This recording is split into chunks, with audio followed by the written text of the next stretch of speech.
Hello everyone, welcome to science of life. তো তোমাদের অনেকের মনেই প্রশ্ন এখন যে নিট পরীক্ষা তো হয়ে গিয়েছে, এবার কি করব? তো দেখো, পরপর চারটে এক্সাম তোমরা দিতে পারবে সামনে, যার নাম হচ্ছে আইজার, নাইজার, সিইউএটি এবং এনএফএসইউ। এই এক্সামগুলো কি এবং কবে হয় চটপট বলে নিই।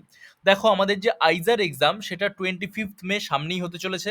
এনএফএসইউ অর এনএফএটি, যেটাকে আমরা national forensic science university entrance এক্সামও বলে থাকি, সেটা 7 জুন হতে চলেছে। সিইউএটি, যেটা তোমাদের কাছে একটা গোল্ডেন অপরচুনিটি হতে পারে, সেটা আমাদের টেনেটিভ ডেট 10th মে থেকে হতে পারে এবং 1st জুন, এর মধ্যে যে কোনো দিন যে কোনো ডেটে তোমাদের এক্সামটা পড়তে পারে।